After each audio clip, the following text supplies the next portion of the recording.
So we're going to start off, since this is a village mayor conversation, but we're going to stand if you're able. Let's do the Pledge of Allegiance and then we'll take it off. Pledge allegiance to the flag of the United States of America and to the republic for which it stands, one nation, under God, indivisible, with liberty and justice for all. Thanks, everybody. Really quick for the Zoom, if somebody can just write a message in the chat if you can hear me okay. See how long that takes to get across. Thank you very much. All right, so everybody, my name is Byron McMichael, Village of Otego resident for about the last 15 years. Also on our zoning board, was a school board member for 6 years. I was asked to come up here today to moderate, so this doesn't turn into a complete, well, free-for-all, for a lack of a better term. Want to set some guardrails, okay? This is not a presidential election. I just want to set that right off the bat. This is for the mayor of Otego. These are two people who obviously are not doing this for the money. I can tell you, if you've ever been to a budget meeting, they're not retiring off this job, okay? So people are here because they love the village, they care about the village, and they care about the people in it. And I expect people to have some manners, let's put it that way, right? If there are personal questions that get asked, or if it goes too far, while I'm not here to censor anything, they have every right to answer a question or not answer a question. That's totally up to them, if they feel comfortable with it or if they don't. I just want to remind everybody, and we're happy to remind people, that if we're not respectful, we are a small community, you will be asked to leave, right? I think that's only fair in a small town, that we treat ourselves with respect. So the way this is going to work, they're going to have a couple of minutes to introduce themselves. They're going to stand up. They're going to go over why they're doing this. It's up to them what they want to say. After that, they're going to get 2 minutes each. From there, we're going to start to ask questions. Zoom, for everybody who's on Zoom, I hate to say it, but you're going to be last. So feel free to put your Zoom questions in there, but I'm not going to keep going back and forth with Zoom and then in person. I will answer or ask all of your questions on Zoom. Again, for everybody who came in late, if you're not comfortable asking a question, perfectly fine. We've got note cards up here. I'll put them out so that people can, you don't have to raise your hand, because then obviously we know who's going to ask the question or where it's coming from. But feel free to just pass them around if people want to ask questions, and we have tons of pencils if we want to keep sending them up. I am happy to ask every question that comes up here. Again, I am not here to censor anything. I will ask it. It is up to them if they're comfortable answering it. From there, yeah. I'd like to start off with a basic question. I'm going to be the idiot in the room, because I'm great at that. I'd like somebody, and I'm not sure it should be either the candidates or even you. I'd like somebody to give us a blog of what does the mayor actually do? Well, good news is we have the current mayor here. So once I get done with my spiel, he can stand up for a couple minutes. And Mark, as a doctor, I hope you're not the idiot in the room. Yeah, that's. I'll keep my fingers crossed. And Ferdy, feel free to talk about what you do. And then again, raise your hand. We'll call on you. Stand up, ask your question, or feel free to ask your question, depending on who it is, to make sure that this is fair. If you're asking a question at somebody, they have every chance to respond first. From there, the other individual will have a chance to respond. Okay? 1 minute for questions, please. I'm going to keep track of time. I have 2 minutes for each of them to respond. I'm not going to cut them off. I'm just going to ask them to finish their thought. All right? That way we're not here for all night long. And with all due respect, we don't need diatribes of everybody's feelings about this. Ask your questions. They will answer them. So 1 minute for questions, 2 minutes for each for response. To make sure it's fair, if one person answers first, person second, we'll get to go first to the next question. Anybody in the room have questions? Anybody on Zoom? It's pretty logical. Okay. Ernie, you want to step up? Let's have We've got an Mark's. hour and a half. I'd love to get home too. So I don't know. Who has that? Mark. Mark. How you doing tonight? Actually, I did an interview in the amount of the things that I do, my daily routine. I meet with my guys in the mornings before probably everybody's up here. I meet with them at about 6:30 in the morning. We go over maybe issues that we have, We take care of every issue right then and there. So there are none that, hang out there for a long period of time. I found it really effective doing it that way. So people didn't have to come to a board meeting and address their problems and concerns at a board meeting. It takes a lot less time at our board meetings now in doing so. I'm responsible for the budget. We have four different categories in our budgets. We have a general fund, water fund, we have a historical society fund, we have a youth rec fund. I chair the youth rec board. So anything that pertains to Little League, the swimming pool, any summer activities, I chair that board. We all make decisions. There's like 2 people from the town and 2 from the village. I'm the chairperson.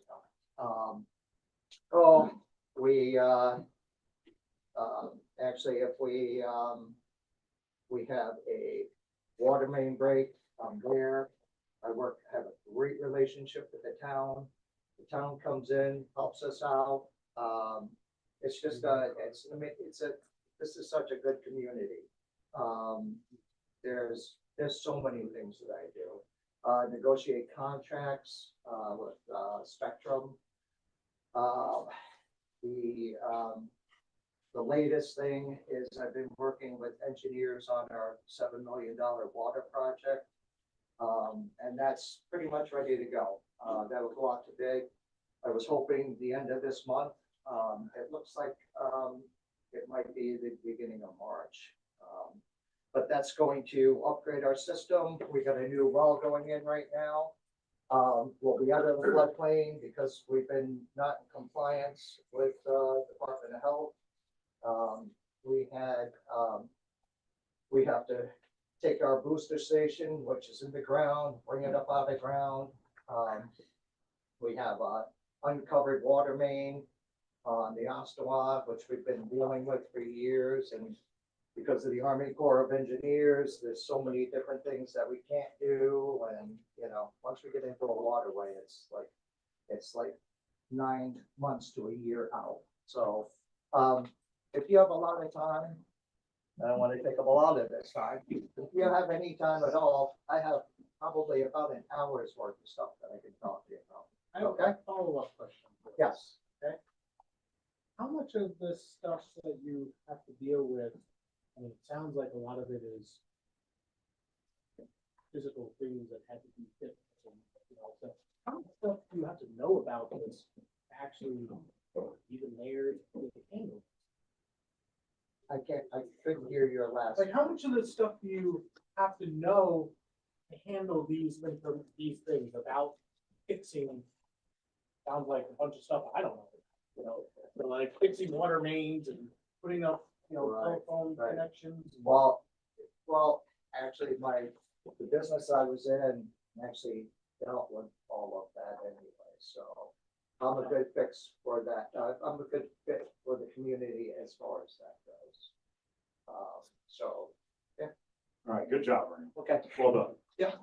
All right, we're going to start off with asking questions. I will do my best. Obviously, we're going to get to everybody. There's no doubt about that. Or excuse me, start off with intros, not questions. From the off reason. Sorry, I just wanted to say I did interview Ernie. There's a 50-minute interview. That's the only one we missed. Okay, just so everyone they would like an in-depth answer. All right, Zach, fire away, my friend. So hi, if anybody doesn't know me, my name is Zachary Corbett. My first interactions with government relations in Otego was working at the Otego pool. It's overseen by, the town of Otego. It's the OTP. And I work with David here and Layla past couple of years as lifeguards. I love getting that community interaction with the kids and with now the people at the Otego Christian Academy. And I think that's a great community asset. That's my first interaction with the community. As soon as I was old enough to work at the pool, I joined up, got certified as a lifeguard. Now I'm certified in WSI as well. I can help out with swimming lessons. As far as government and political interest, I go to Hartwick and I'm a political science major there and criminal justice with a legal studies minor. And as soon as I could, I became a senator of student government, got involved with that. And I also want to make it clear that student government at Hartwick is very different than student council at like a high school or something. We deal with a several $100,000 budget that we oversee as the executive board now. So originally I was a senator, but then within my first semester, so going into my second semester, I was appointed as the Chief Justice, which has its additional responsibilities. And I manage the justices, and we hold judicial hearings, and there's all sorts of responsibilities that go along with that. But yeah, my main political interest with through that, and then there's also the Institute of Public Service, which is headed by different professors, and I'm very involved in that. So through my time at Hartwick, I've just been increasingly interested in government and politics, and then I heard that Ernie wasn't going to be running again, so I became interested about a year ago in learning more about the village and the work that it does. And I thought it would be really great use of my time, and if I could help out my community in any way by running for mayor. And that's my spiel. Thank you. Hi, Dave. okay, I'm Dave Clapper. I've lived here in Otego for over 40 years. I own Clapper Construction here in Otego, and I also do have a rental business too. I would say really my first, I guess if you want to call it political stuff, was getting on the school board about 8 years ago, roughly. And then about 3 years ago as a village trustee, and then on the youth rec committee also. So, I mean, in terms of college and stuff like that, I definitely did not do any of the stuff Zach did. I went to Delhi Tech for construction stuff. That's where my experience lies for the most part. I've been doing construction for about 25 plus years. We do there's a lot of bidding that happens with it. I've worked for another company before I had my own. So we do bidding. I've done budget stuff with Unitego. We've done some budget stuff with the village. So I've got a little bit of experience and background in that at this point. But I care a lot about the village. That's why I'm stepping up to do it. There's a lot going on right now. I'm very familiar with the water project that we have going on. And most of the day-to-day stuff that Ernie does, I pretty much do that with my business as it is now. Meet with guys, hire guys, fire guys, things of that sort. So yeah, it's about it for me, I would say. Right. Let's get this party started. So in the room, please raise your hand. I will do my best to call on you. Jim, you asked your first one. I'll ask Zach, you mentioned that he's been learning about the operation of the village. I'd like to know, have him answer, how many village meetings has he attended? So for Zoom, if you couldn't hear that, the question was how many village meetings have you attended? It was pointed at Zach, and then a couple minutes, and Dave, you can respond. Yeah, well, I think your response will be more straightforward than mine, but I'm not sure the exact number of meetings that I've attended. I haven't kept track of that, but for the past year, I've been interested. So sporadically, I've been going to meetings, trying to get information. Also on the side, outside of meetings, I've been talking to Joe and trying to get information from him via email. And the most recent thing was I couldn't make it to the original budget meeting, but the most recent budget meeting I attended and listened to that. I don't have an exact figure as far as the amount of meetings that I've been to, but I would like to say, as kind of like a main point of my platform, is I think it would be very helpful if all those meetings were public, because not everybody has the time and the opportunity to go to those meetings in public. So if they were posted online on a website or something like that, that would be very helpful to the community.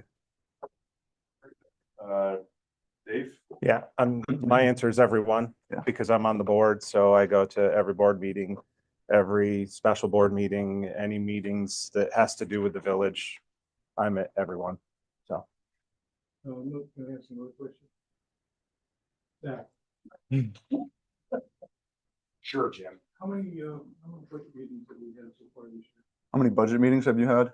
I'm only aware of the two, and I've only been to one. As far as this fiscal year. I'm not sure about the year total. You were at the first Okay, one. You were yeah, at the second. Yeah. You did show up for the third one. right. I was at the most recent one. We finished the full budget, so I don't think you have much of an idea of what's going on with the budget. Right, and I think that's an issue, actually. The fact that I don't have a very good concept of what's going on with the budget. Obviously, I went to the most recent budget meeting and I was trying to write down notes as well as I could, but I'm just sitting in the crowd trying to get all the information via notes and listening to you guys. I think what would make more sense as efficiency and just knowledge of the public were if that budget were to be posted online and accessible to everybody. I was the only person sitting in the audience at the most recent budget meeting. I think more people are interested in that information, but they just don't have the opportunity to receive it. Dave? Anything you want to say? No, I mean, I know there's 3 budget meetings because I've been to all of them, so, and worked on the budget. Okay, Ron? One thing I've noticed over the last 10 years in Otego is how much Ernie does above and beyond the mayoral official duties. Like, for example, I have an elderly neighbor. I see him at their house all the time. I know that's not something in the job description as mayor, but it's him giving back to the community in other ways. My question is, what ways have you guys given back to the community, and what ways do you see yourself giving back to the community above and beyond your mayoral duties? Dave? I mean, I'd pretty much do anything if somebody asked. I mean, I don't know if it's given back, but I mean, we buy buildings, we fix them. I know some people don't like that because we're doing that, but that's one thing that we're doing. It's part of our business. I mean, we've been taking buildings, fixing, generating more tax revenue because we do pay more taxes on that stuff. I do donate my time for anything if it's asked. I mean, if somebody asks me to do something, I'll help. That's just part of being the village. I mean, when we had our project going over there, I donated my couple Saturdays when stuff was going on over there or after hour stuff just to make sure things went smooth. So I mean, it's just part about, I think, being the community. You know, if somebody needs your help, you give it to them. So. Yeah, I would say that my most significant involvement in the community as far as giving back would be probably at the pool, the interaction. You know, obviously there's events on top of the day-to-day work that happens at the pool. That's about community involvement and engagement. And also, most recently, I talked to Kylie Musa, who is now, from what I hear, going to be the head guard. And she says she's having some trouble with her being the only one certified to teach swimming lessons. So I'd also be interested in going back to the pool and providing, because I'm also WSI certified, so I could teach swimming lessons. So I'm also interested in being able to provide that service if need be, because that's something that's vital to our community. We provide free swimming lessons at no charge. So, and then besides that, recently, about a month or 2 ago, I joined the fire department here as volunteer. No calls yet. One call actually happened at my house recently, and they had to come to my house and check out the furnace or whatever. But yeah, that's all for me. Great. And just for Zoom, because I know questions are starting to come in there, we're going to handle Zoom questions at the end. Other questions? You said you are involved with the Christian Academy. What are you doing there? So I'm not involved with the Christian Academy, but as far as working at the pool, the Christian Academy has their own program where they send the kids down and they go there. So I've interacted with the ladies there. They're nice people. They're the administrators of the program. That's about as far as my involvement with them goes. Dave, if you want to respond. Yeah, I mean, I've looked at some work in the building. I was approached by Jesse Marsh. He's part of the Christian Academy, and he did say, he said, I'd like to see the village work a little more with their building, whether it's the property, the parking lot, the playground, just have a little more working relationship with the Christian school. He did ask me that. So, and I could definitely see doing that because they do own the biggest piece of property in terms of a parking lot there, and they own the only playground that we have. So it would be nice to be able to have functions and to be able to utilize that if possible. So that would be my extent with the Christian school at this point. Any other questions? So, my name is Cindy O'Hara. I've been in the village now for 23 years, living in the village, and I'm previous bookkeeper for the town and actually Delhi in their in the town village hall. Mm. So I have a lot of governmental accounting background. So that being said, mayors are the chief fiscal officers and handle all the revenues and all the expenditures, all the budgeting and whatnot. And it's a really important part of the job, I would think. Now, we happen to have a very good village clerk who probably does a lot of that work. But it's important because the chief, you're signing the dotted line. Mhm. And you're responsible, not the clerk. So what is your background and how do you think you can go about, getting a grasp of probably the really most important job? It was Dave, his last one was pointed at you. Okay. Well, a few answers because I've been on the school board. So we don't do all the budget. We get to see it and we get to listen to it from Patty. And the village board, I worked with Joe, Ernie, and Jim, and we've done 3 budgets so far that I've been involved with. But I also have my own business, and not my numbers are higher than what we deal with the village. Not for the school. The school budget's way higher, but I handle a lot of or make decisions on a lot of big stuff, not just a few $100,000. It's millions of dollars worth of stuff. So, and I've been doing that for the last 25 years. I'm not saying it's the same thing as 3 years experience with the village, but in terms of managing money, budgeting, signing my name on the dotted line, 25 plus years in construction, 8 years with the school board, and 3 years with the village board doing this stuff. So I'm comfortable dealing with it because I do it all the time. Yeah, so my largest experience with a budget would be through SGA. I'm one of the people on the executive board for SGA that manages the budget. We get provided the amount of revenue that we're taking in, and then off of that, we base our expenditures. So when my first semester joining SGA on the executive board, we were faced with the issue that we were facing a $100,000 debt because the administration before us didn't keep track of their expenses correctly. So we had to make the hard decision to cut back on expenditures and reallocate money towards that debt. And I'd say that's my largest experience is, having people ask us about our programming and our club allocating of funds and having to tell them no and make the hard decisions to be able to pay off that debt for the prosperity of the future. Can I have a intro question? What exactly is the numbers we're looking at for the, it might have already been said, but how many hundreds of thousands or whatever? How much money will we do? Depends on which budget you're talking. Like school budget's 28 million. The village budget depends on which part. It could be $500,000. I mean, it just depends on which portion of it you're talking about. But no, $500,000. So About 4 for general, 200 Yeah. for water. Yeah. 67,000 for youth rec, and the historical society, whatever that is. Usually that's minimal. Yeah. So you're not talking about 50. So maybe 600, Hundreds of 500,000-600,000. Yeah, about 600. 700,000. Question in the back there. I'm assuming there's quite a bit of delegating going on, like someone wants to come to this role and the new mayor, not like they're making all these decisions by themselves and most of the board, there's people that are on the boards that have been doing this for years, probably, right? Am I right? Yeah, I mean, I don't know if that's a real, like, a question to either one of them, but yes, the village boards are, the village board has 2 longstanding members, a mayor who's been in office for 26 years, just a couple of years. So yes, there's a support system.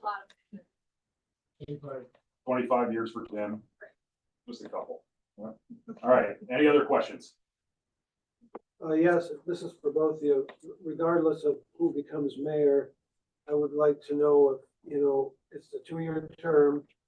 So when you first start out, obviously it's going to be difficult because you don't know exactly, you got to get into your groove. And I know Ernie's going to be supportive for a while, which would be helpful. But if, any life circumstance comes up, like, I don't know, you get hurt or something happens, is there any way that would it be okay to have like appoint a deputy mayor, or, you know, just have somebody available just in case you don't want to finish out the term or you can't finish out the term. I think that would be a good thing, since it's the changing of the guard now and anything can happen. And I just wanted to know if that would be something that could be looked on, just having somebody available in case something happens and you can't finish the term, or you have an injury or whatever. And I think that would be a good thing to have a deputy mayor available, maybe not on the payroll, but to have somebody as a backup in case things go south. Yeah. And that's for both of you. So I can't speak on David's situation because it's different per party. As far as I run independent is what I'm doing. So I went to get signatures door to door, talk to people. And through that, I had to list people that would run as a committee if I wasn't able to fulfill the duties for whatever reason, like you were mentioning. And that's just a committee, and it includes my parents. As long as there's somebody that would step in. Right. Yeah. So hold on, Jim. So right now we have a deputy mayor, which is Jim. Ernie's the mayor. He's the deputy mayor.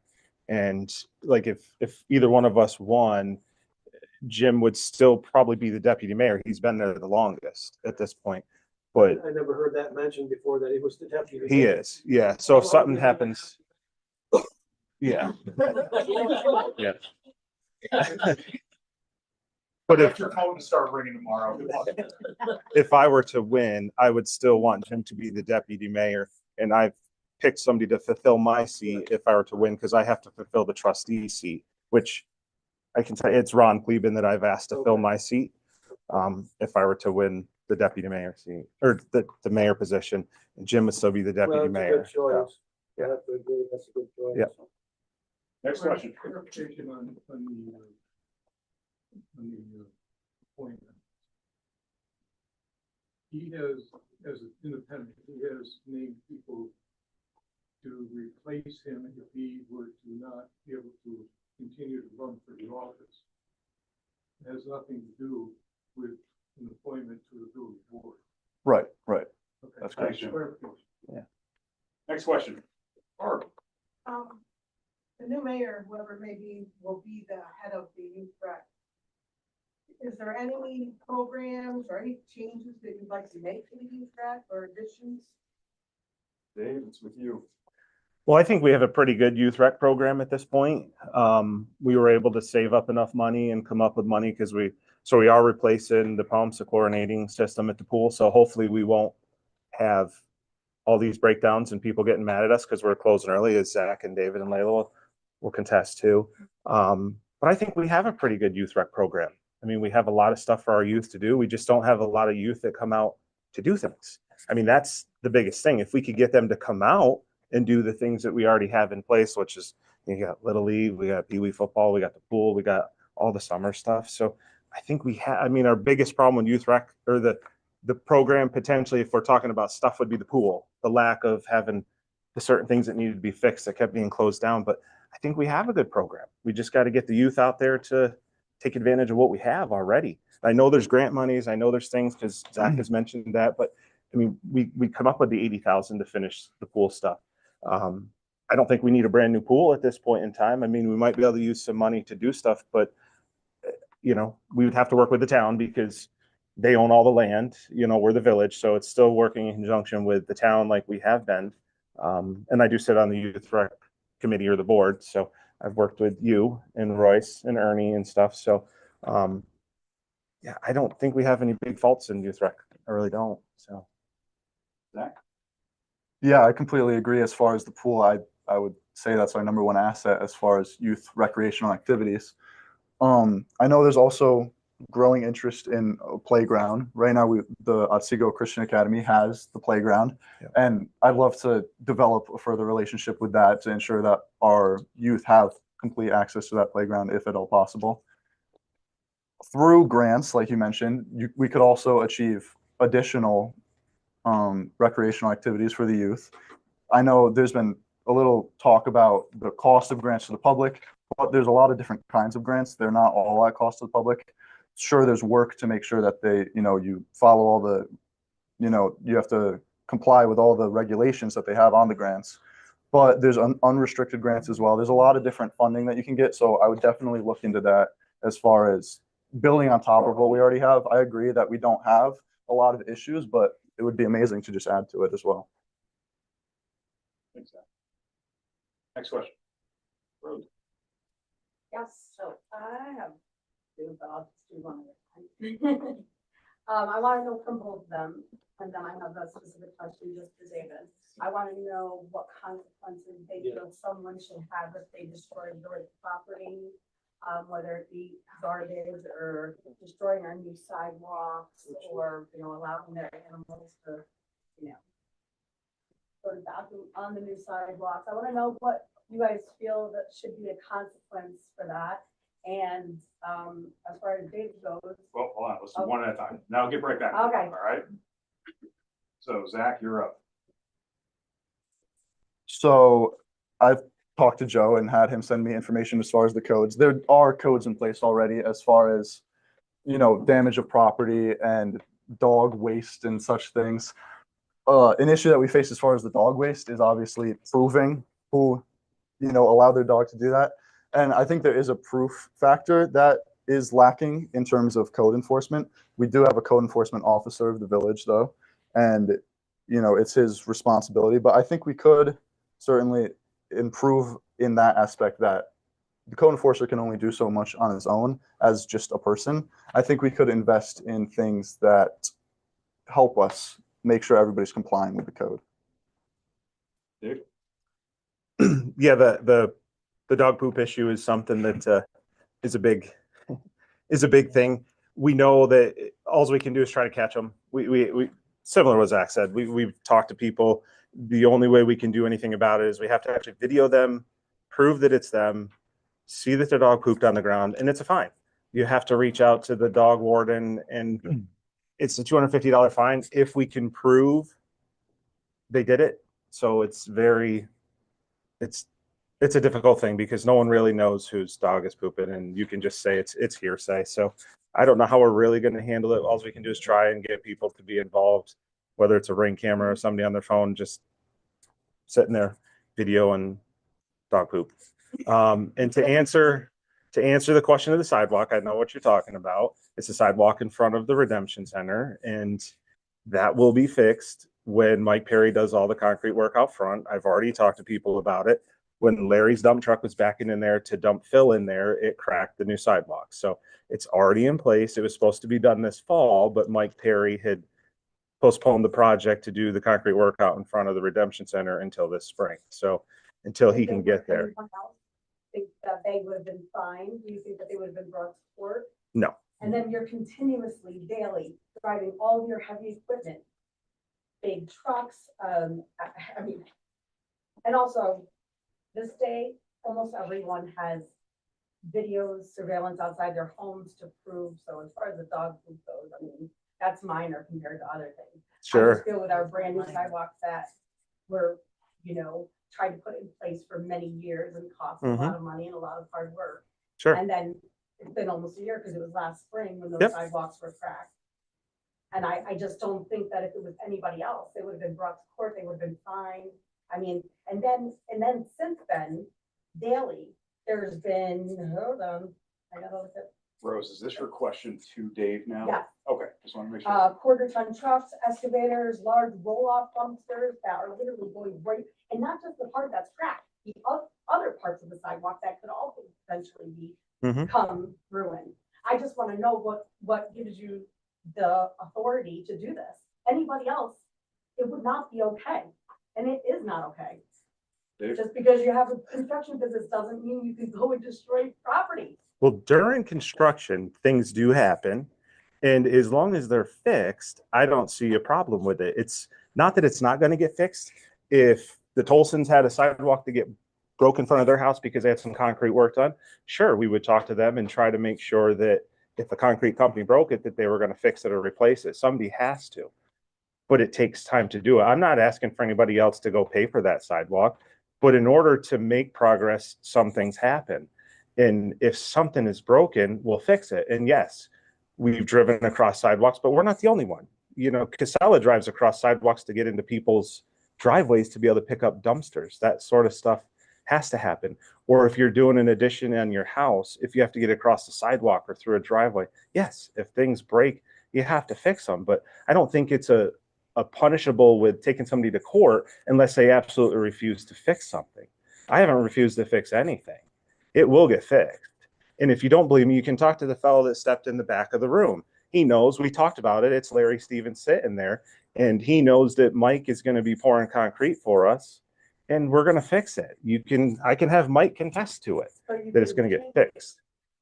drive over other parts of the sidewalk then, because you're like, oh, I already did it, I can keep doing it. As I just stated. I mean, but heavy equipment. Right.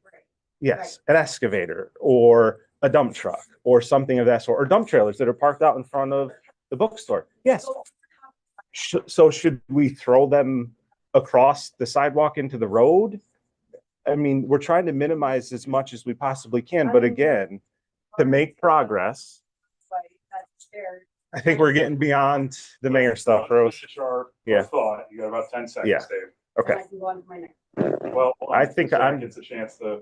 I'm done answering questions for Rose because this is not mayor questions. This is just complaining about stuff All at right, this hold point. on, So hold on. Let's not lose sight. Zach, go ahead, respond. Thank you, Brian. Yeah, I think there has to be like a diplomatic way to go about things as far as the governance of the village. They have to, the first reaction to things shouldn't certainly be to bring somebody to court. I think everybody needs to be held responsible. And I think the problem here is the lack of communication between people. Like one person feels one way, the other person feels another way, but there's never like the breach between those and they don't communicate through it. I think if there was an online forum of some sort where you could like submit that issue that you have and then it's responded, Dave has the answer and he responds to it. But the lack of communication there is what creates issues like this. And I think that that's a large problem that we have. I think across the board, you see that everywhere. I mean, Dave overseeing I might run a little over here. Dave overseeing the work being done on the village hall here. People misconstrue that as him having the contract. The fact that that information isn't out there is like people formulate their own opinions and then people don't know the truth. I think if there's a website or something to say, provide the meeting minutes, show who won the bid, and then obviously that proves that the contract wasn't given to somebody else. Like it's just a lack of information that needs to be breached and solved just for the betterment of everything. Yeah. Are you done with your questions or? I mean, no. But Okay, we'll go around. That's fine. Again, we're gonna have questions in the back. Yeah. So communication is what my concern is. And I want to consider you both respond to that, especially in light of the water project that's coming up this summer, in light of past water projects that have happened where we lost water, some disasters, and please don't say social media. Let's start with Zach. Yeah, so I think as far as the water project, I think it is important that we stress it is a $7 million project. We keep bringing that up. But because of that, taxpayer money, as Dave said in his interview, I think it was or on the Daily Star, over the next 30 years, $2 million of taxpayer dollars are going to be spent on this project. So I think because taxpayers are, giving to this project and giving their money, I think the information ought to be out there. I don't think a lot of people know exactly what's going into the water project, and I think that's an issue. I think a website needs to be formulated, like you said. I don't think it should be on Facebook or anything like that.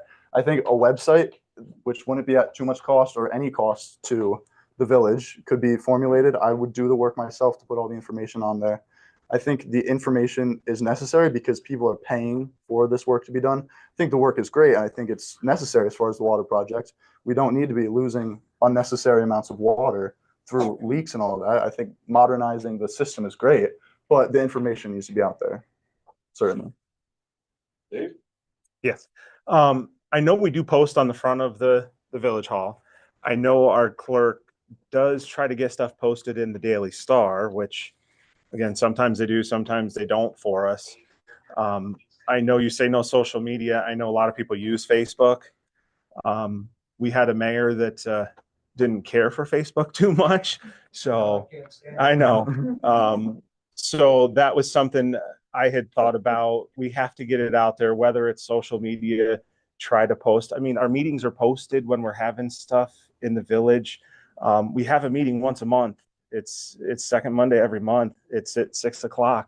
So if people really want to find out what's going on, that's been happening like that for years. They could come out to the meeting. But I mean, if it's not social media or a website, we don't have a lot of other options. Yeah. Yeah. Can questions be asked remotely? They will be, but they're going to be done at the end. So if you want to put them in the chat, feel free to put them in the chat and I will definitely be asking them. Okay, thank you. You're welcome. Okay, so are you good with yours then? Perfect. Yeah. Yeah, okay, go for it. Talk about some of the exact about like transparency of information and making it more accessible. And I think you're right, like we all do have the ability to come to these meetings, but it's hard to get there for various reasons, depending on who you are. But you were talking about broadcasting them. Is that could you do like recordings? Is that a possible Right. where meetings are recorded up for like a month or something? So I guess it's being directed at Right, you, so right. go for it. Yeah. So yeah, right now I have the Zoom up. It's recording everything live so people can join it live and provide their feedback. But at the same time with Zoom, and Zoom's not that expensive of a service to be paying for information. You can record it. It's recording right now. You can record the entire thing and then you can post it online anywhere. So yeah. Dave? I'm honest, I would say about the same thing. You could record it and post it. We never have. I've only seen one recording in a meeting, I think once. That was it. Right. Yeah. Yeah, absolutely. In the back. Not necessarily a question, but just to hop on to that. I do know that the town of Otego has a website. The town of Otego has its different divisions as part of the website. Plus it has a section for meetings, for meeting minutes that are published there. Is there a way that we can approach the town to have a section specifically for the village where we can have this information that was village related to village meeting minutes posted there? Because I've never been able to find village meeting minutes out of any. Dave? I would say we could approach them. I don't see why not. We have shared services with them already. We would just have to talk to them and see if there's a spot we could put it if we don't create our own website. I mean, it's something we could do. So Yeah, I'll say from my experience at Hartwick, I like a centralized website personally. Just too many platforms is difficult for people to manage and take control of. Yeah, right now the town does have a website, and what it has as far as the village is a village directory. So it has all the listing of the positions and how you can contact each person. So I think just a conversation with them would result in us having access. I don't see why they would be opposed to it. I mean, it's transparency and letting the taxpayers have all the information that they're spending for. So I don't see why they'd be opposed to that. I think it's a great idea. Next question. Right in front. So it sounds like you're both pretty busy. I'm wondering if you can share with us a little bit about how you plan to manage what you already do with the mayor responsibilities. And it sounds like on a day-to-day basis from what Ernie said, that he's checking in and might need to be here in person, to touch base with people. So I just wonder if you guys could speak to that. Zach, you're up. So yeah, I get up at 5 to 6 o'clock in the morning to get ready for school. Right now, my earliest is an 8:40 a.m. class. But with my situation, from high school, I graduated early from high school. I doubled up. I'm fine managing my time well. And now at Hartwick, I came in with a lot of credits, and consistently every semester I take many more credits than I need to, just because that's how I like organizing myself. So in the future, going forward, if I want, I can roll back on the credits and take less than the minimum to graduate all the way through. So, and I would be completely fine. I was already ready last semester to graduate if I just stuck with political science, but I added more on to myself so that I could keep taking classes. So yeah, I could definitely, with all my investments and involvement on campus with classes and clubs and student government and all that, I could roll back on that as the position would demand. Dave? So I am very busy also. I run construction business. I do my rental stuff, and I'm on school board, village board, and youth rec board. But things have changed a little bit in my business. I've put some different people in play, which is in my audio. I'm sure some people have listened to it. So last year I hired another salesperson on to free up a little bit more time. This year I've hired a project manager to free up more of my time in case of winning this spot, because I know it's going to take a lot of time. I'm up every morning between 5:30, 6 o'clock. I head over to my office at about 7. I pass Ernie and wave to him almost every morning when he's headed up to see the guys, which I would anticipate doing the same thing. I'm up at that same time. I'm to work early so I could go in there and do the same thing he does. I'm in the village a good chunk of my day at this point. I talk to Joe on a daily basis already. So if there's issues, anything he needs, I'm pretty fast at responding to him. Same with Ernie. If he needs something at this point, I'm there. So I'm very flexible with my schedule because I've put the right people in place because I do a lot already. So with the village and the school board. And if I were to win the spot, I've already talked to Dr. Richards and I've told them I'd resign from the school board to make sure that doesn't conflict with anything. And I've already potentially found to fill in for that also. We just have to go through the steps to make that happen. But I've put things into place to make sure that my time is available for the village. I already make it available. So it's just basically doing what I'm doing already. So Next question. Mark? I'm going to be a lightning rod here. Okay, so yeah, everybody move away unless you want to get struck by the hand of God here. All right, this is going to be controversial, but I'm going to say it anyway. I've known Zach for a long time. He's great. Teaching Taekwondo and all kinds of things that from the young kid. Smart, very smart. Totally. But I have a question specifically for Zach, and it can be answered by Dave. The question is going to be followed by comment. This is where we're. Okay. The question is, why do you think that you would be possibly, all of those facts are correct, but possibly the youngest mayor ever alive in the United States? And the reason I'm asking that question is my gut feeling, okay, and I wrote some notes down, so here I'm just going to read. I'm all for young people getting involved in government, but don't they normally start out in a position to gain some experience first? Don't we learn the ropes from others who've been there before? And we move up the rungs of the ladder as you can handle each new challenge? Don't we crawl before you learn to walk? Walk before you learn to run? I know that, there are doctors that are just getting out of residency, okay? They have their baseline stuff. They've gone to medical school. They've gone through internship. They've even possibly done their residency, okay? But that's 8 years before they actually are now an attending physician.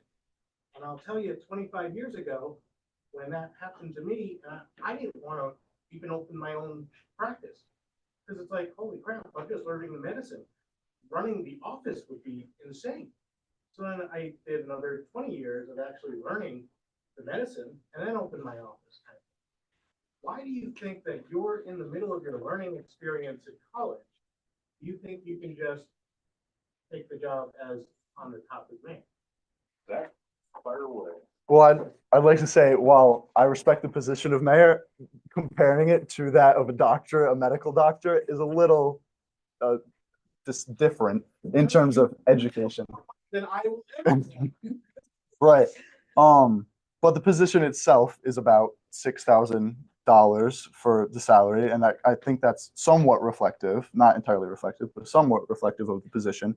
And I think as far as stepping up the rungs of the ladder, I think in my student government, I really want to emphasize that it's not like student council at a high school or something. It is a legitimate governing body of hundreds of thousands of dollars in the budget, similar to the village. And it's conducting programming and events and allocating of funds for about 1,100 students on campus. And we have about 900 to 1,000 residents here in the village. It's a very similar, as far as like rungs of the ladder, it's a very similar scale to Otego. So I guess to answer like the question of experience or being capable, I've got, like I said, since I got out of high school, I went to college. I've got working is 27 plus years, and I've worked a lot. And being on the school board, being on the village board already, being the youth rec board, handling a lot of money, bids, people, hiring people, firing people, all the stuff that Ernie does, I've done. For the most part, it's just I've got the 25, 27, 28 years of experience. I stepped from the bottom. I was the guy on the bottom at one point. I was the guy being told to pick up the thing off the ground, and you just continue to work your way up. And that's what I've done with this stuff. I sit on the school board as the vice president of the school board at this point. Jim Salisbury is the president. I sit on the board as a trustee. I can't be any more than a trustee unless I take the mayor's seat. And here I am running to try to get the mayor's seat. So, Start on. In the village, so you can get some feedback. Kind of thing. Zach, and then we'll move on. Because if I'm being honest, this is the first open position that I was made aware of in my life. And looking at it, I didn't see it ever as something I wouldn't be able to accomplish. I think I'm perfectly capable of the position. I think it's important to realize it's not governor or senator or congressperson or president of the United States. It's a small town role, and while it is integral and very important to the functioning of the community, I also think that I have no problem in fulfilling that role. It was over here. I just wanted to say that as far as the responsibilities, both the school, the village, and the town have to deal with the state, and they have a lot of control over what happens. And so when people are mad at people on the village board, they're not realizing that they have somebody that they have to answer to, and that they have lawyers that they're talking to all the time about contracts, make sure everything is legal. And so it's not just a simple little thing to be mayor of Otego. That's all. A statement or a question? Yes, it's a statement. and I'd like to just kind of follow up with Dr. Barretto's. So like, it is more than, it's not the money, and it's for the $6,000 to do this, but it is more than just, I know it's a small town. I know it's a small town position. I know it's a mayor, but you have control of people. You have control. We have control of your taxes. We have within reason. I mean, there's certain levies and stuff we got to say, and we have control of people's water bills. I mean, that's their money. That's their life. You know, if you live here and you like I said in my audio, I mean, 30 years, give or take, we're going to be paying for this water project. So it's important. It's not just it's just a mayor. It's not anything big. It is. To me, it is. And I think to a lot of people, it is that we take into consideration. It's your life. It's my life. If you're going to be here for the next 30 years, it's all of that stuff. At least to me, anyways.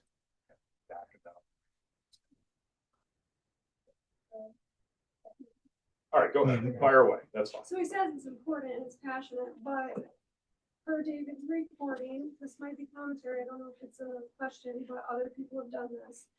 David stated that he felt he wasn't ready until Zach stepped up. I know everyone is questioning this young man who wants to get back to his public to see if he's ready. But when he heard that Ernie was stepping down, he did go to Ernie a year ago and start having conversations with them. He has missed meetings because he also took a grant writing classes at the same exact time as meetings last semester. He thought that would help the village. I wonder why you weren't ready to step up like Zach did until after Zach stepped up. People are looking at him, comments are being made that's obviously based on his inexperience. But he was ready to step up because it is important, he wants to give back. But you weren't until he did. So I want people to realize that you just said how important it was to you. Yes. But it wasn't important enough until someone else was. I think it's a question. Yeah, I need to answer that. Absolutely. So when I said I wasn't ready, it was timing and it was not having the right people in place because I wanted to make sure that I had the time to be able to give to the village. As I stated earlier, and I did in the audio, that I've slowly been putting people in place because I am busy. There's no question. But I already make these meetings. Even when I'm busy, I still make these meetings. And yes, I did say that when I heard Zach was going to run, because I thought a couple other people were going to step up that had a lot of experience or more experience. That would have been fine. But I can't sit here. Zach's a nice guy. I said that. I've known him. He's been to my house. He's very nice and you're very smart, but he does lack the experience. We've said that. And when I found out he was running, I went back to Ernie after I talked to my wife and we decided that we think it's a good thing to do this because of the experience and the time I've already put into things. And that's when I told Ernie the same thing because I did see you guys come to the meeting. And I actually thought it was going to be one of you two that was running with a little more life experience, some stuff that's going on. And then when I did find out it was Zach, that is true. I said that in the audio and I still say it now. That's why I stepped up and I started putting people in place. The project manager I just put into place, I did it this year. Last year, I hired a salesperson. This has been going on for a while. So I have been putting things into place if I were to win to make sure that my time is there. And that's the reason I said, and that is the reason I was running. But I'm already doing this stuff. I really am. So I've taken the time. I just know it's going to take a little more time because I know what Ernie does. And he's very busy and he's got his hands in a lot of stuff with this village. So, and I've got my hands in a little stuff with it already, which hopefully it'll be more. So, Zach? Yeah, I would like to, as far as experience, I would say, yeah, obviously he has decades on me in terms of experience, life experience, experience on different boards. But I'd also like to point out that as far as the transparency and the website stuff that I'm talking about, communication between the village, that's a new idea. And I think there's a lot of new ideas that can come out of a younger person, 21st century modernization of this government position. He's been on the board. If he wanted these changes to occur, they could have occurred. He could have advocated for them. I think it's important that regardless of the experience that you have, there's new experiences always. Like once you're in a position for a long amount of time, I think there is a degree of complacency that exists and you just get used to the idea of what's going on, keeping it the same. It's not broke, don't fix it. But I think there are new 21st century ideas that need to be brought in just to increase efficiency. You know, like I'm asking Joe for all this information. It's taking time out of his day. That's completely unnecessary. I asked about water project stuff specifically, and he got back to me and told me that it was too large to send over email, so I'd have to stop in and talk to him. That takes time out of his day. He's only available in person for certain hours of the day. It's just like a completely inefficient process on both ends. And I'm running for mayor and I'm trying to get this information and it's difficult. The average person that's paying these taxes and not actually interested in all of the information, just getting a little information, they're going to shut down and turn around as soon as they find any difficulty. You know, I think what's more important is this new change rather than just keeping it how it's always been. I just have a quick Hold comment. on.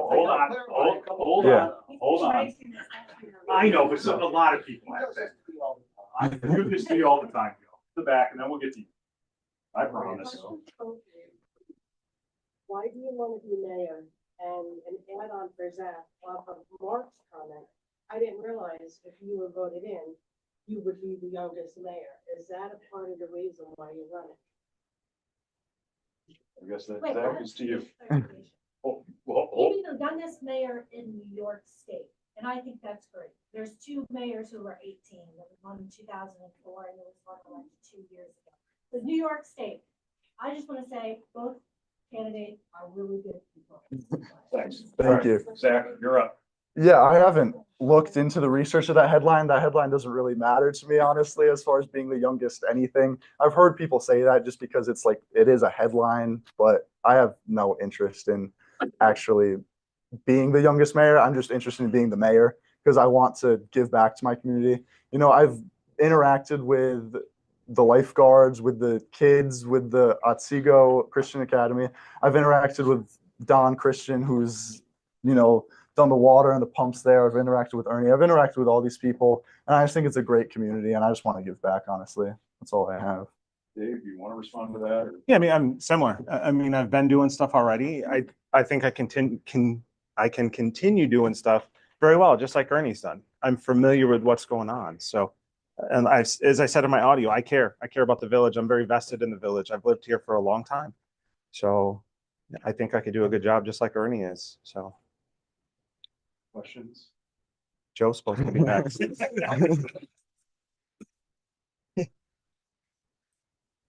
Taxpayer dollars will ever be used to pay for any water project. That's the number one thing. The water project is a self-sustaining entity. So no tax dollars ever get spent on that. So the next thing is websites. We've discussed this since I've been here, 10 years, and maintaining one is just almost impossible for the staff that we have. Now, if Zach did it on his own, that's great, but are you gonna do it for the rest of your life? Because that's what it's gonna be. I mean, that's the only reason why we have it done. So that's the other thing. The stuff for the water project. I've had plans and engineering reports over there for roughly what, Ernie, 2 years now? I mean, they're available and they're totally accessible. I mean, a lot of the information that I couldn't send. I mean, there's thousands of correspondence. This is not a little project. And I mean, it's a lot of the stuff isn't necessarily relevant. Letters back and forth between tribal nations, the archaeological studies, the endless correspondence between board engineers, the bonding agents. I mean, it's really, we could put all this on a website, but that everybody gets bogged down. And the last thing I want to say is Ernie, what did I figure? You made less than 25 cents an hour. Pretty much. We are a one lake town, but this job is no joke. It takes a lot of time and effort. I can't count on one hand how many times I called Ernie at any hour of the day. And I think maybe 4 times he didn't answer his phone, but he called me back in about 2 seconds because your hands were full or something. Probably. I mean, a phone call can come in the middle of the night. And I guess this is my question. There we go. A phone call can come in the middle of the night. Part A, are you guys going to answer my phone call in the middle of the night? There's a water main break. Part B, do you know who to call or how to answer any questions when that happens? All right, Dave. Thank you, Joe, for getting your question. Yes. I mean, I answer Joe whenever he calls now. And if I can't, I call him back fast. I'll shoot him a text, say, give me a minute, I'll call you back. But yes, if a water main breaks at 10 o'clock at night or 12 o'clock at night, yes, you're going to call me or somebody's going to call and I'm going to answer. And then I'm going to be on the phone with JR, we work with the town. We have our working relationship with them. So yes, I would be on with JR. And if JR doesn't answer, then I would be there myself trying to figure things out. I have the experience. I've already done some water main fixing on one of my rentals when there was a break in there. So, I have the stuff and I have the knowledge of doing it, but I would first start with JR. I mean, if it's an emergency, that's where we go because they have the equipment. We work with them. So we have the shared agreement with them. So that's what I would do. Multiples. Lots. Lots. Yeah. All right, well, hold it. Call in the middle of the night. I'm not going to call for like late night pillow talk. Nobody wants that, Joe. Nobody wants that. So, Dave, you're good? Your answer, Zach? Good. Yeah, first of all, just to go back a little bit, Joe, you've been over the top helpful to me, and I appreciate that, Jeff. Like, genuinely, I don't want to say it's any fault on you as far as the information. And absolutely, as far as a website, I would take that responsibility onto myself. I think the rationale that it hasn't been done because there's no one willing to do it isn't sufficient. I think the fact that I am willing to do it is what's important. And if it drops off after me, then that is what it is, I guess. And I hope that somebody would step up to continue that. But obviously, I can't control the future. A lot of it's money. Yeah. A lot of it's money. It's just not necessarily money in the budget. Money as far as a website, I mean, there's the internet is endless. There's a lot of opportunities for website creation that aren't too financially stressful or straining. I mean, All right, well, before GX whispered to me, Leo, I saw your hand up, so she fire away. So you talk about transferring to Portland after a couple of years. I have no idea where that's from. I haven't ever said You that. talked to me personally about transferring out of Hardwick after a couple of years. Nope. All right, Okay. let's No, get to like, the- yeah, hold no. on, let's get to the Yeah. question. You're running for a 2-year reign. Would you continue on after that? Because if you were to be the only person doing the website, it's gone after 2 years. So. Yeah. Right. Like I said about the website, obviously, I don't think the rationale that, oh, it would be gone after me is sufficient to say it shouldn't be done ever. Your position. Let's let him respond. Go ahead. I mean, the next mayor, but as far as the term limit, I don't, or not term limit, but as far as I would run, I see myself doing this for the foreseeable future if I was to win. I don't see any academic issues getting in the way of my responsibilities here. I genuinely care about this community, and I'm not just going to leave it after 2 years. I understand that I'm young and, you know, I have an academic career ahead of me, but I'm completely fine at Hardwick. I'm very involved at Hardwick. I have no intention in transferring anywhere else. Dave? Yeah. Well, if we had a website, we would obviously have to maintain it once it's started somehow, whether it would be the new mayor, whether it would be Joe, whether it would be a trustee. I don't know that. I mean, I don't. I mean, but it's true. We don't know what's going to happen if Zach wins and it's there, and who the trustees will necessarily be after their terms are up. I don't know. In terms of running like 2-year terms, yeah, I said that in my audio. I could see myself. I don't know if I'll be a 26-year lifer like Ernie, but you know, I'm 45, 40, almost 46 years old this year. You know, what's wrong with 7, 8, 9, 10 terms? I mean, it's like 8, 10, 15 years. I'm not going anywhere. So this is where I'm planted. This is where I live. This is where my business is. Everything I have is here. So I'm not going anywhere. But to answer the website thing, Joe and I would figure it out. So, sorry, Joe. All right, question. Any other questions? Because I know we do have some on the Zoom, and I do have a card. Rose, oh, geez, sorry, GX. Well, I actually have a part of my plan. Your future endeavors, you plan on deciding, you know, Otego for the younger part of your life at, say, 10 years old. I mean, so obviously, 14-year-old me, I love the youngest here. And I'm not worried about that. I'm ready to. Yeah. I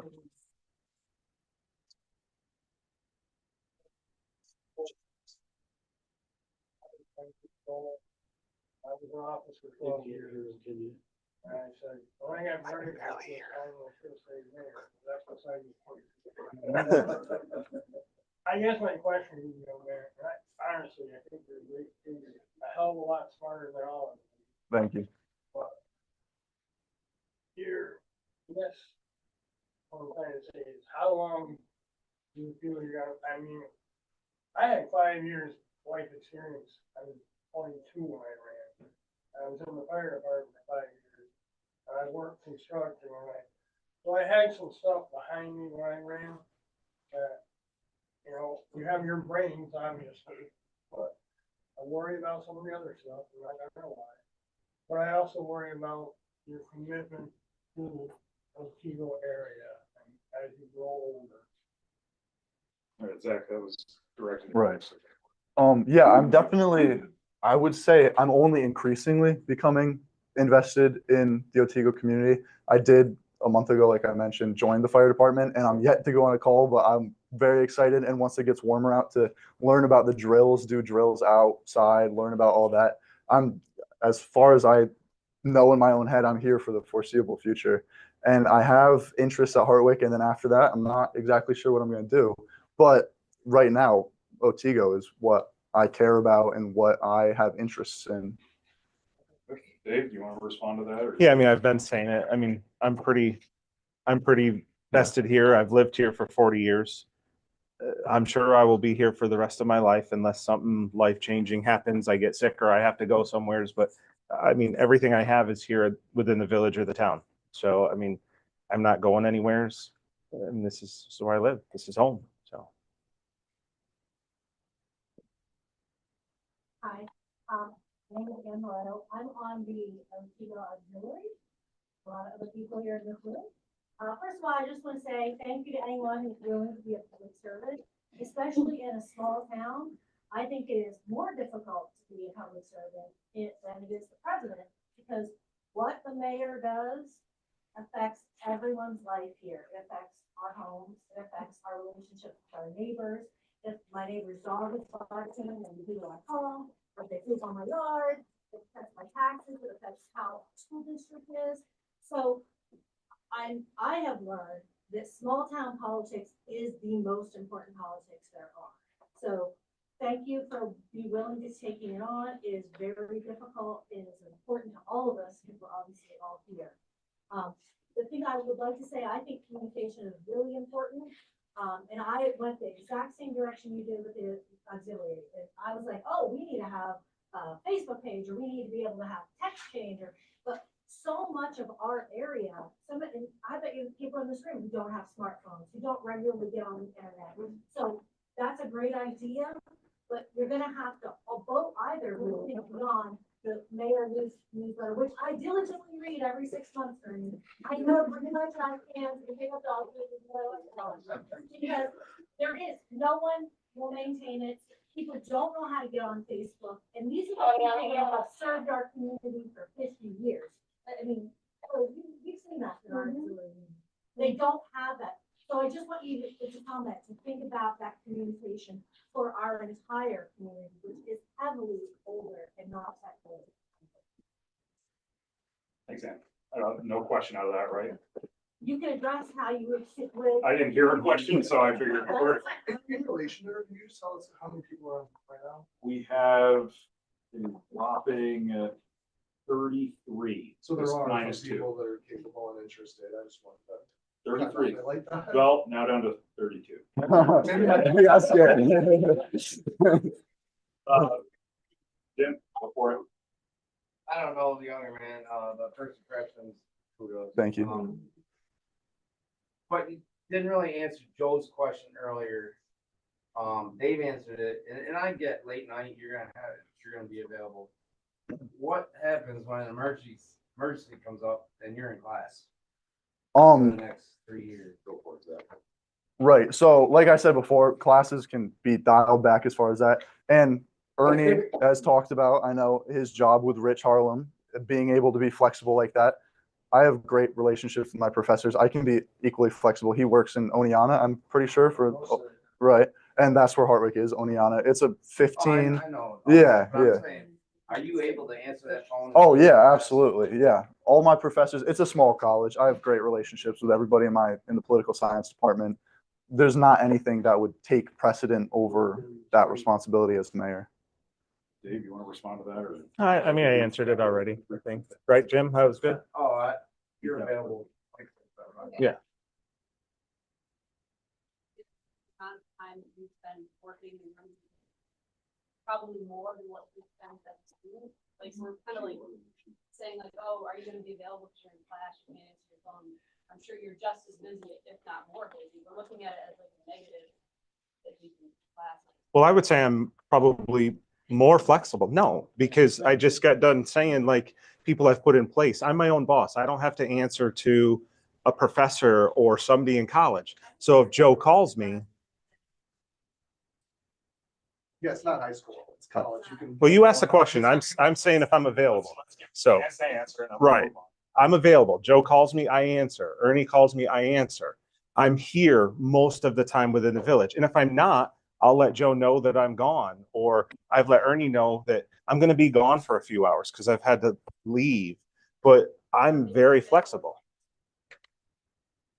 It depends on how you look at the schedule. What I'm saying is, yes, I have jobs running, but I also have a project manager, I have salespeople, I have installers. I don't go out on every single job that I have. And a lot of the projects I'm working on now are right here. it's Main Street, or it was River Street, or it's the bank.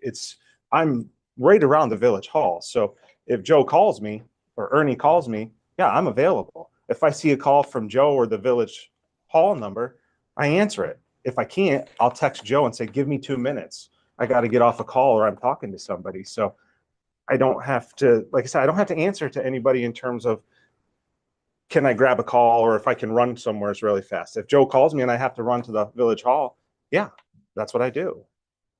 Thank you. Wanna Sure, continue just to quickly, do yeah. As far as answer to somebody like a professor, that doesn't really exist in my experience. I'm not sure you went to Delhi. I don't know the difference between Delhi and Hartwick. I really don't have to answer to professors. I have very good relationships with all my professors. Not to brag, but I have a 4.0 consistently, and I get my work done. There's never any issues with my professors, and I'm sure they would understand, especially being the political science department and the co-founders and co-leaders of the Institute of Public Service. There would be more than understanding of a mayoral position and the responsibilities that has. Rose, I know you had a question that I am going to get because they have been very patient, always blowing up the chat. And so we'll get to a couple soon questions. Rose, you had another More question. like a comment and a question. I don't know if they will answer it. So I have 3 kids here in season that I am totally left in town. My children go to school here. I own a home. And I have a long, almost 10 years standing business in this village. I need to have the relationship with somebody that is the mayor. Support, not just business. I could care less if you're my customer or not. It's not gonna make or break me. It's the relationship part, if there's concern. I'm not able to have that clear communication. And I just want to make it clear that you think they're saying, well, I don't want to communicate with you. And so that's just the way it's gonna be, because I'm a professional too. And so the way that I am coming across is that if there are concerns, that is the responsibility of the mayor to hear, to listen, whether you agree or not, whether you have a solution or not. And I just feel that, running for this position, you are also subjecting, both of you are subjecting also your families to anything that has happened in your negative, positive relationships with people locally. It's all here. So that's what I want to do. I don't think it was really directed at you, and technically Zach's up. So Zach, why don't you respond, and then Dave, fire away. I mean, I think that was more a comment than question. Yeah. Was there like a discernible question that there? Communication. Yeah, no, absolutely. I mean, right. I mean, I touched on communication as far as online, but I think in person is crucial as well. Obviously, we've talked at Rubera's, and I went to the Crystal Shop the other day, and I think it's important to talk to local businesses and just talk to everybody. Honestly, I don't think any personal issues should get in the way of the mayoral responsibilities. And I'm not saying that anybody would allow that to get in the way, but just as like a tenet of the position, you have to be able to communicate with everybody, like regardless of your personal feelings. Dave, fire away. Yeah, I mean, I would agree with Zach. Same thing. You got to put your personal stuff to the side if you're as the mayor and you're trying to do things with the village, because you want everybody to thrive. I don't want your business to go out. I don't want anybody else's businesses to go out. We have a small village and every business counts. It really does. So I would like to see everybody thrive in the village. So.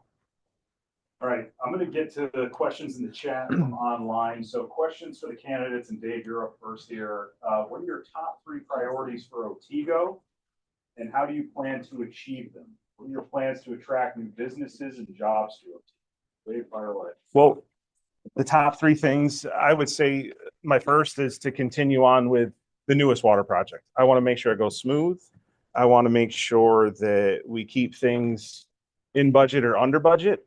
As I've stated many times, we're going to be paying for it for the next 30 years.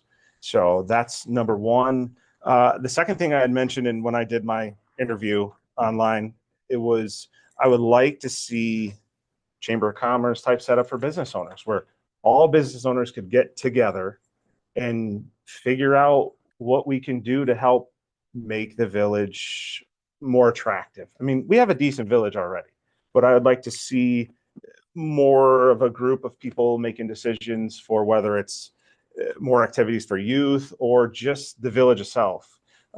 We have a lot of kind of second and third thing. We have a lot of good property in this village that's sitting here. That's some of it's being used, some of it's not being used. As I had stated, like with the Christian school, we got to be able to work with them because they have the only playground that we have. They have the biggest parking lot we have.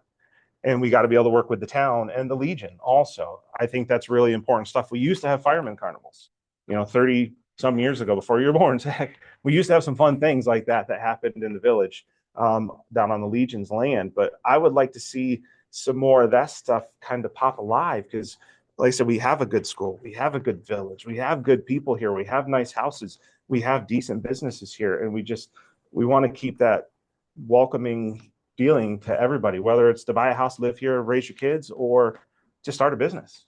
So those are my three things. And if I'm mayor, I'm going to continue to work and try to put that stuff into place. And I don't think it's going to take nothing to terms, but it's not a 2-year project. This is probably multiple years over and over and over to try to make this work. I mean, look how long it took Ernie to get water or the road project. GX might have started it like way back, and Ernie had to finish it. And it takes years and years to do stuff. So, yeah, that's my answer. Zach? Yeah, I will say with such a small community, the interests are going to be very aligned and similar. 354 Main Antiques and Ruber's, we had a discussion one time about a very similar thing, coalition of businesses. And then I've myself talked about, with my family for a while, talked about the Legion Field and how there could be business events that go on there. Everybody, has just a storefront down there, like displaying what their business does and displaying the opportunity to thrive that exists here.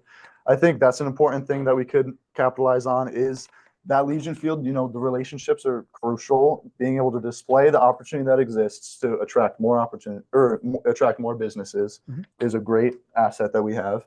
And then as far as other main points, communication, whether that be in person or online, website. I know I keep talking about website, but I think it is important. Taxpayers are paying for these different initiatives and projects, and they need to be aware of the information that's out there. So ease of access is really important to me as far as information. And then last thing, I would just talk about, recreational things for the youth. Obviously, we have a very set up system as far as the pool, but I would like to move forward with the playground and if need be, develop more infrastructure as far as youth recreation through grants and at no expense to the taxpayer. Next question online is, what are your plans for addressing the drainage issues on Follett Street? That is to Zach first. I have to be completely honest. I'm not aware of all the issues that go on in Otego as far as the drainage issue on Follett Street. I'm not personally aware of that. Obviously, if I was the mayor, I'm sure I would be contacted about that. And yet again, if we had a website, this kind of this kind of concern could be brought up to that and then dealt with accordingly. Like people have questions that they want solutions to, but the means of communication isn't available clearly as these questions are being asked. So the Follett Street, we have a lot of issues with water around over on that side of the village because it's a low area and we got a lot of standing water. But with the new water project, that's going to create a little bit. I don't think it's going to really resolve much. But the biggest thing is we've ran out of money. So we've already had an engineer firm come in and analyze River Street, which is going to be about $800,000-900,000 to mill it down and redo it. But we have to do it in stages. I mean, to answer the question, it's going to take time, and it's not going to take a year or two. We're talking quite a long time because we got to get grant money or try to work on grant money, which is going to take a while to get River Street done. And then we want to do sidewalks. There was a lot more in place, but unfortunately, this water project, there's portions of it that took our money. We found some other sections that had to be replaced over on Willow Street, Fair Street, Forester. There's a bunch of other areas. So it took up money. We were supposed to get sidewalks and roads and things, but it's just another step. Joe and I have talked about it. Ernie knows he was there. We met with the engineer. So we got to start kind of with what we're doing now with the project, hit River Street, and then we can continue working on that way. But we do get some money each year, CHIPS money for road work, but again, it doesn't go far. $100,000 doesn't get you very much anymore. So like I said, River Street's 800, probably be $1 million or $1.2 million when we can actually get to it just to fix it. So it's going to be difficult. We'll just have to deal with it, and the village guys will have to continue cleaning out the little bit of storm drains that we have and stuff like that at this point until we can fix it. Thanks. Yeah. All right, next question online. Can candidates speak to the issue of internet access, specifically to bringing the internet to Briar Creek, Nest Hill? And that is with Dave to start off. Well, I guess we could ask Spectrum or somebody if they want to put poles or put a tower up. There's not a lot we can really do as the village. I mean, the only thing we do with internet stuff is we negotiate with Spectrum to try to keep our village internet costs down. But unfortunately, as Zach and I both said, we're just a village. We're a village mayor. We don't set up Wi-Fi and internet stuff, and we can't control poles. I'd love to see it everywhere. I'd love to see it up the Ostawa, Flax Island, Briar Creek. I'd like to see it everywhere, but unfortunately, that's out of our control. Yeah, I think the relationship that already exists with Spectrum as far as negotiating can be developed, and yeah, obviously it would be great if everybody had internet access. I feel like that's a pretty simple question to answer. Yeah. But yeah, as far as the role of the mayor, it would just be negotiating and trying to advocate for that need as much as possible. And getting these questions is very important to find out where the lack of service is and figure out what the need is so that the mayor can advocate for that. And they did say Briar Creek, right, Byron? Yeah. Yes. So they should talk to the town because that's in the town. Right. Yeah, that's unfortunately leaving the jurisdiction. Yeah. All right, last question online is, what are your plans to preserve and improve the historical quality of the village? Any plans to enhance beauty in the historic business district to attract businesses and visitors? Zach, you're up first. I mean, of course, we have permits so that you have to go through. I mean, Dave, I'm sure is familiar with that as far as the businesses or the properties that he owns. There are, codes in place and permits in place to be able to do these things. And as long as you do it by the books, it's completely legal. I think maybe we could work with the Historical Society to advocate for those places that are historical sites or could potentially be historical sites. Make sure we're labeling them as historical sites as well. I know there's been concerns about buildings that have been taken down that people perceived as historical, but they weren't actually officially historical sites. So work with the Historical Society to ensure that they're protected however they need to be. And yeah, I think that's about it as far as historical preservation. Yeah. Sorry. And if there is a place that's, losing its footing in some way and it can't take care of itself anymore, try to help as much as possible. That way it's not just taken over by something that's new and modern. Try to preserve that historical aspect of the village because it is important. We have like a quaint little town type of vibe to our village. And I think it's important that we maintain that to a certain degree. Dave? Yeah. So in terms of some of the historical buildings, yes. I mean, there's probably some of it's geared towards me because I did take down a building that some people really loved, which was the old funeral home, but it was beyond repair. I don't think anybody should just go and rip things down without seeing or trying to fix it, because we do have a lot of nice old buildings in the village. I mean, we're not a historical district per se like Cooperstown where you can only do certain things. It's nice to preserve. We have a nice village. We have nice old homes, but sometimes they're beyond repair. They have to be taken down and you start over. But it's also difficult to maintain some of these buildings for people because they are expensive. They are big. And we can't control what everybody does. I mean, there is codes in place. There is things that could be done if you're not maintaining your property or fixing things, but within reason. You don't want to just start finding people because they don't fix their property because they may not have the money to fix it, and then you're just hitting them with fines. So, I mean, we do a pretty good job making sure people stay pretty decent with their properties. I mean, there's a few in town that everybody knows if they drive around, they can see them that need some work, and we do what we have to do legally to make sure that they're trying to fix things. I mean, we're dealing with a project right now with a house, not project, but we're dealing with somebody that's not fixing and it's kind of nasty. But we have to go through the steps. We can't just force them to do things. So, I would encourage people to continue fixing. We do that. I buy stuff, we fix it, we rent it. It's part of our business. And it keeps things nice. So, and other people fix their stuff too. So we have a decent village, a lot of nice houses. Thanks, Dave. All right, one last question online. I said that before, but here's another one. Not a sentimental one, I guess. What's your favorite memory of Otego, and how does that influence your vision for Otego? And that is it's Dave. Okay. Well, I got a few of them because I've been here a long time. I can remember being younger, riding my bike around the village. It was nice. I'd tell my mom, I'm going, we'll see you later. We'll be home by dark. And we didn't have to worry about anything. You weren't worried about getting kidnapped, whatever bad things could happen to you. You could let your kids go. And I like that about this village. It is still that way. You know, you can leave your doors unlocked. Some of us do. You can leave your vehicles unlocked. You can leave your keys in it. We don't really have too many issues. Some of us do, Byron. But you know, another memory, the Little League stuff. The youth rec is important, but I can remember back when I was younger, when I was 10, 12 years old, with somebody in the corner over there that was my Little League coach, GX. We had a lot of kids. We used to have so many kids playing Little League and ball back in the day that it was great. But I don't think it's because of the lack of our youth rec program. It's just a lack of kids that want to do it. So, you know, those are some of my fond memories that I like of the village. And a lot of it hasn't changed. Some of it has. The lack of kids, there's not as many around the village either anymore. So, yeah, I mean, it's still good. I still like it here. Zach, fire away. I know. That's where I met my wife. You know, we met in school. That was one of the first ones. I mentioned the Fireman's Carnival. I miss it. I wish we could do it again. You're gonna end your time now, Zach. Next summer? Nice. Yeah, I'd say the first thing that jumped to mind was similarly riding my bike down to the pool, shirtless with my swim trunks on to go lifeguard blasting Red Hot Chili Peppers.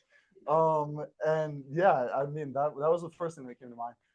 To get more sentimental, I think also there's a great community aspect. Honestly, I was dating Lexi there for a while, and I went to her dad's, Sean Thayer's house for well, I spent many days and nights there, and you know, yeah.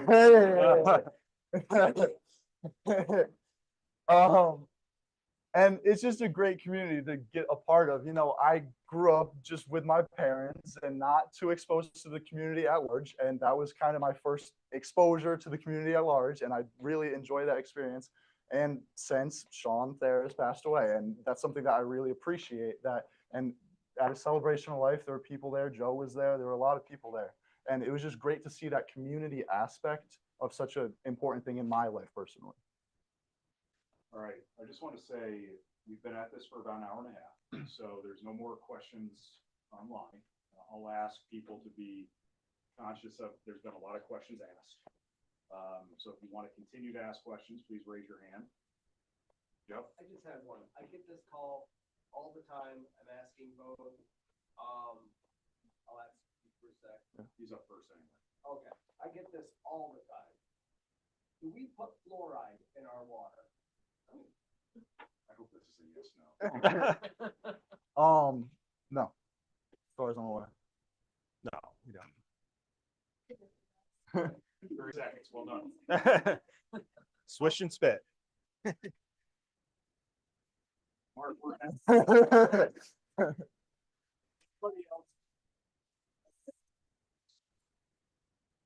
yeah.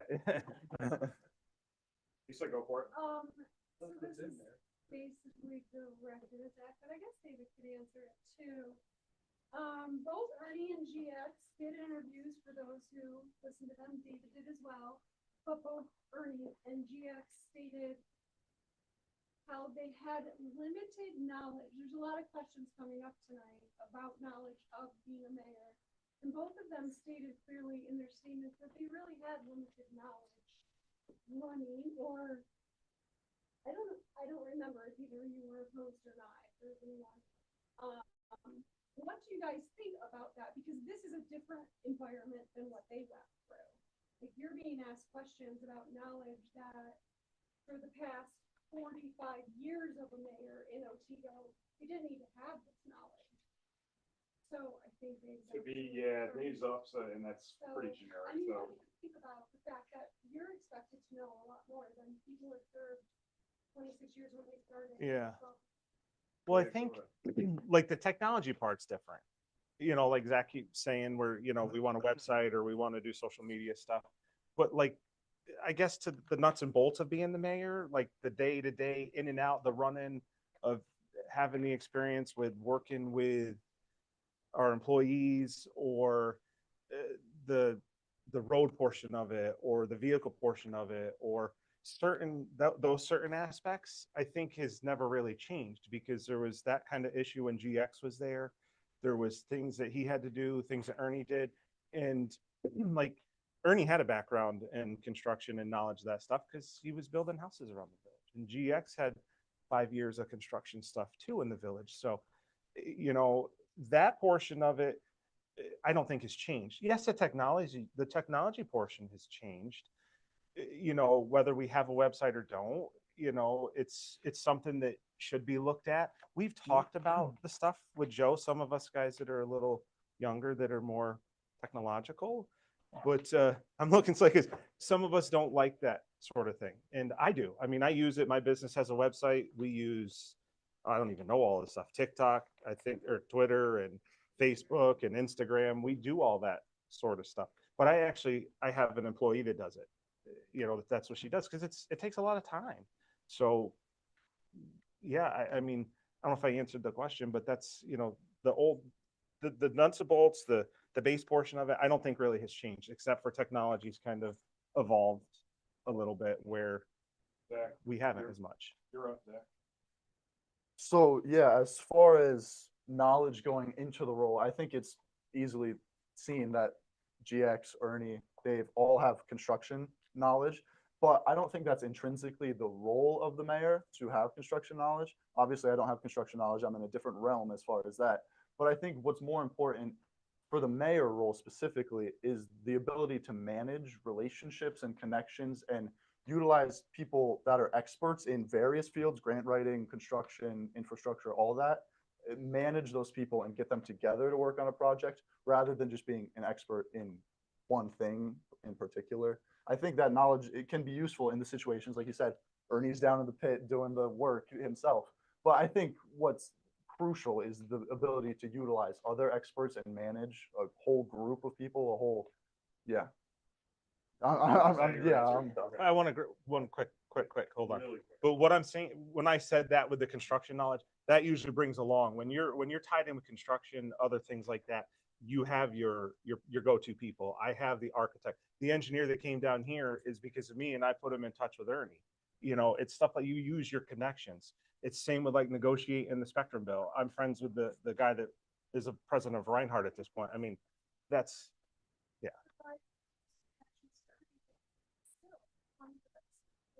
Of course. Yep. Let's, Zach, you respond because you went 20 seconds over, so fire away if you want to. Right. As far as connections go, I will say you have decades on me as far as connections, but I don't think I lack in connections whatsoever. I know multiple professionals in the grant writing industry who both have doctorates in their respective industry. I've been to NICOM, as Ernie mentioned in his interview with Layla. He said that he's been to NICOM and that the village participates. It's New York Commission Conference of Mayors, for those that don't know. It's in Albany. I've gone. I've met with the executive director of it. So I do have these connections already at a young age too, and I think that's important to realize that there are a lot of professionals, and I'm probably not thinking of all of them right now, but there are a lot of professionals that I do already have working relationships with. All right, there's one more question online. Mark, I know you got a question. You know, they've both been appreciate the time. You've been up here for an hour and 40 minutes getting grilled. Mark, why don't you ask your question quickly and then we'll jump to the final one-on-one. So I think this actually might clarify the concern or issue, if it's even an issue, of age and experience. It's not the knowledge of the actual things that go into stuff. There's a difference between intelligence, which both of you guys have plenty. I know Zach has crazy amounts, but then there's also wisdom. And wisdom comes with experience of life. It doesn't matter what the problems are. It's with living enough that you know how to deal with different problems because you've learned critical thinking, you've learned problem solving, as Zach is saying, you've learned relationship building. You've just been hit with so many different things, you have different ways to shift and pivot. So it doesn't matter if Zach doesn't really know how to fix a well either. It's so important to pick the right people on your team that do know the information. The question is really of experience, is of wisdom, not of knowledge. Is that the question you want to ask? That's what I think is, that's my question. All right, My Zach, you're question up. to you is that what you think the issue is, or do you really think it's the lack of knowledge of the actual, how to be a mayor? Zach, fire away. I think like I just said in the last question, I think an integral part of being the mayor is the managerial aspect of it. I don't think it's necessarily applicable knowledge in one certain category of any sort of work. I think it's really about managing people, which I have experience. Obviously, I don't have lifelong experience, but as my Chief Justice role at Hardwick, I do manage. Last semester we had 8 justices that I managed and made sure they did their work in terms of looking at our bylaw, or not our bylaws, but our policy book and our constitution and the constitution of the clubs. And we held judicial hearings, and we had to send out letters to the people that had breached the student code of conduct. Like, there's a lot of work that we do, and they do legitimate work. As like, it might sound silly because it's student government, but it is a legitimate governing body, and we do legitimate work that affects the student body. So I'd say, as far as experience, you don't necessarily have to have the years. People waste years doing nothing. I feel like it's more about what you've done and what you've experienced, but not necessarily time wise as far as what you've been involved in. And I feel like I'm highly involved and have a lot of that applicable knowledge to the managerial aspect, especially. Yeah. So to answer your question, Mark, the wisdom, the knowledge, the time. I mean, we've been saying it a lot. I mean, Zach's younger. He doesn't have all of the wisdom or the time, and I do. I mean, I've spent a lot of years dealing or working with people, working with multiple projects. Whether I haven't always been my own boss, I used to have to answer to other people, so I have done that. But for the last 12 to 15 years, I'm the one that was in charge, telling people what to do, and the wisdom that I have with doing things and taking care of stuff. So, I mean, pretty much, I mean, it's pretty much, I mean, I've got a lot more time and knowledge out there than Zach does, to answer your question with the knowledge and stuff. And I'm not taking anything away from him. It's just, I'm older. I've been around a lot longer. So, all right. If nobody's heartbroken, unless somebody really wants to ask another question, does anybody want to ask? Yep, one more. Zach mentions that what are their ages? What are their ages? I don't. Yeah, approximately. So I would say it ranges from 18 to 25. 18 to 25. Yeah.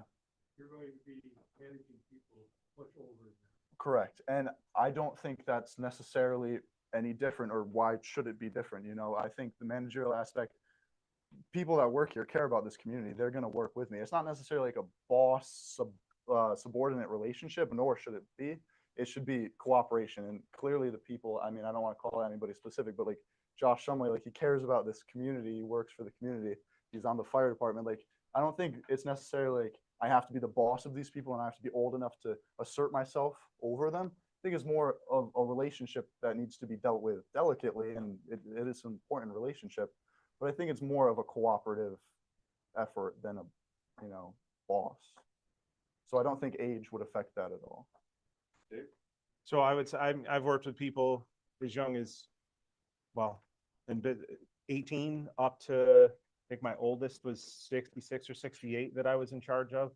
And I know some people think age doesn't matter when you're their boss, but if I've seen it in the past where if you're 20 and you're trying to tell a 55, 60-year-old how to do their job, it can be an issue. I'm not saying it would be with the mayor, but if that's like what you're asking, Jim, it can potentially. I'm not saying I wouldn't work good or Joe or anybody else would, but age can make a difference when you're telling people what to do. I mean, I've seen it. They just don't want to take authority from somebody that's a lot younger than them. But I'm not saying that would happen here at all. But in my experience, yeah, I've seen it where somebody's, I'm not listening to that person because they don't know what they're talking about. They're 25 years old and I'm 55 and I've been doing this stuff for 30 years, longer than they've been alive. So it's, anything's a possibility, but so I have seen that. But yeah, my oldest was, I think, 66, 68 years old that I had to tell what to do.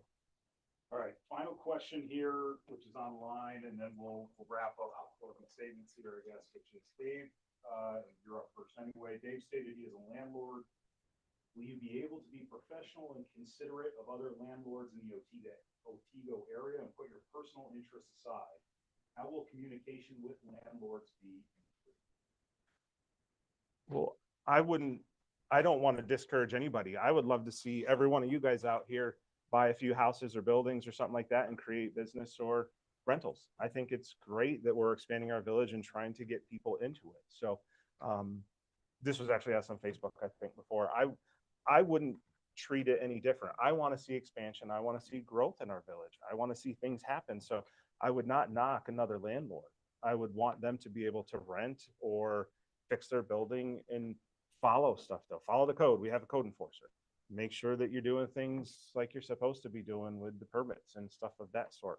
But I wouldn't knock anybody. I would love to see more people invest more into the village as much as they can, whether it's fix their own house or buy houses or buy property and build stuff on it. I would absolutely encourage that. I would never discourage people from creating a rental house and wanting people to come to our village. Absolutely not. Zach?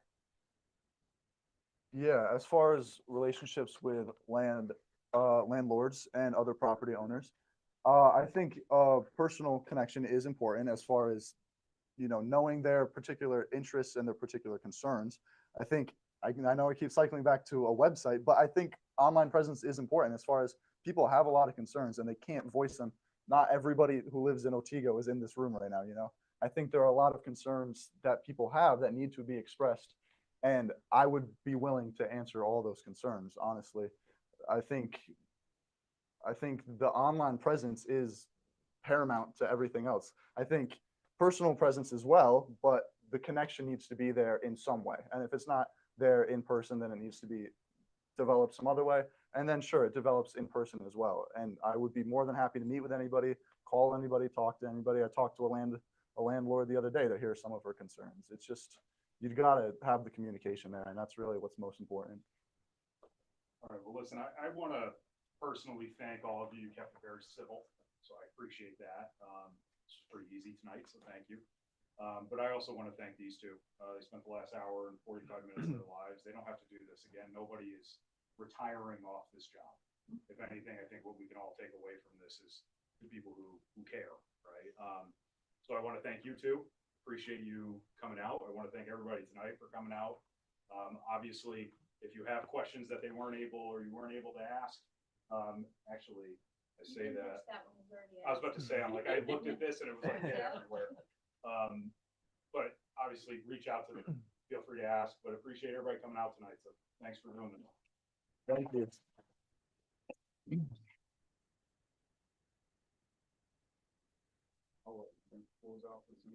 Yeah. Zach, Thank you very much. It was for fun, coming. regardless of what Appreciate it. happens. It was cool. Yeah, You know? I'm glad it It's worked good out good. fun. And regardless